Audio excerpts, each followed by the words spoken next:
झालेला अनुभव. 17 वर्ष झाले राज्यामध्ये, खरं तर या कालावधीमध्ये बरेचसे प्रकल्प पूर्ण झाले, प्रत्यक्षात त्याच्यावरून वाहतूक सुरू झाली. या रस्त्याला नेमकी काय अडचण आहे की इतके वर्ष होऊ नये?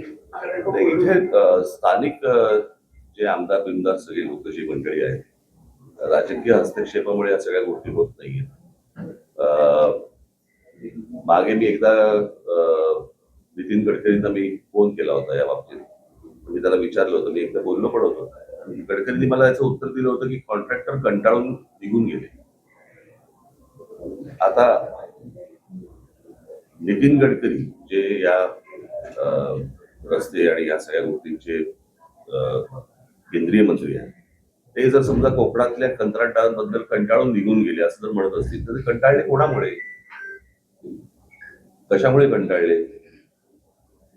आतापर्यंतचा रिवाज असा आहे की तुम्हाला जर रस्ता बांधायचा असेल तर ज्याला लँड ऍक्विजिशन म्हणतो, ती लँड ऍक्विजिशन ही सरकारने करून द्यायची असते आणि मग पुढे कंत्राटदार ती गोष्ट करतो. हे सगळे रस्ते करत असताना प्रत्येक वेळेला हाच प्रॉब्लेम आलेला आहे की जागा संपादित केलेली नाही, कंत्राटदाराला कंत्राट देऊन मोकळे झालेत, पैसे गेलेत, पैशातनं त्यांचे टक्के गेलेले आहेत आणि रस्ता तिकडेच आहे. हे वर्षानुवर्ष याच गोष्टी होत आल्या, अशाच होत आहेत.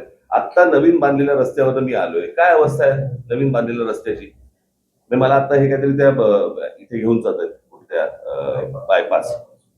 मी त्यांना तेच विचारलं, म्हटलं नुसत्या एका बायपासने काय होणार आहे? बनवलेला रस्ता, नवीन बनवलेला रस्ता हा पण जर खराब होणार असेल त्या बायपासने काय होणार आहे 2 किलोमीटरच्या? काय आपण राज्य म्हणून हे माझ्या राज्यातलं आहे, हे नीट व्हायला पाहिजे, चांगलं व्हायला पाहिजे, याच्या दृष्टिकोनातनं विचार न करता याच्यातले टक्के किती मिळतील या गोष्टींवरती जास्ती विचार आहे. आमच्या जमिनी कशा विकल्या जातील, जमिनी घेऊन ठेवायच्या, हेच व्यवहार नुसते सुरू आहे. तो बाकी काय सुरू आहे मला जरा सांगा महाराष्ट्रात? आता हे तिसऱ्या मुंबईचं केलंय, बरोबर आहे. आता हे तिसरे मुंबई हे सगळ्यात जास्ती महत्वाचं आहे. ही तिसरी मुंबई आता काय, तिसरी मुंबई काय, दुसरी मुंबई काय चालू आहे, त्या तिसऱ्या मुंबईची जाहीर केली. आता मी तुम्हाला साधी गोष्ट फक्त वाचून दाखवतो.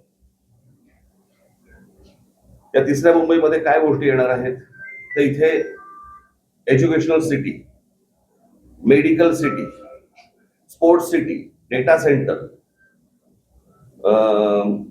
ग्लोबल कॅपॅबिलिटी सेंटर, संशोधन संस्था आणि बीकेसी पेक्षाही मोठं व्यावसायिक केंद्र उभारलं जाणार आहे. आंतरराष्ट्रीय विद्यापीठ, जागतिक तंत्रज्ञान कंपन्या आणि उच्च मूल्य सेवा उद्योगांना आकर्षित करण्याचा प्रयत्न सुरू आहे. म्हणजे इथे कोण तिसऱ्या मुंबईमध्ये तुम्हाला काय आणायचंय ते महाराष्ट्राला माहिती का? महाराष्ट्राची मुलं मुली तयार आहेत का या गोष्टींसाठी? म्हणजे आपल्याकडचा जो कोणी शेतकरी आहे, आपल्याकडचा जो कोणी जमीनधारक जो आहे, तो फक्त माझी जमीन मालक एवढाच राहणार आणि त्याच्या समोर ही तिसरी मुंबई उभी राहणार, ह्याला काही करायचंय ते, आणि तो फक्त बघत राहणार. म्हणजे या संपूर्ण पेण, पनवेल, उरण या सगळ्या भागातली जी रायगड जिल्ह्यातली जी मुलं आहेत, मुली आहेत, त्यांना काही सांगणार आहोत का आपण? त्यांना काही तयार करतोय का आपण की परत बाहेरच्या राज्यांमधून लोक येणार, पुन्हा इथे नवीन वसाहत होणार? आज जे पुण्याची वाट लागली आहे, जी आपल्या बाकीच्या शहरांची जी वाट लागते, बाहेर कळतंय, बाहेरच्या राज्यांमध्ये कळतंय की काय होणार आहे, त्याप्रमाणे त्यांच्या पोरापोरींना तयार करतायत ते आणि महाराष्ट्रात पाठवत आहेत.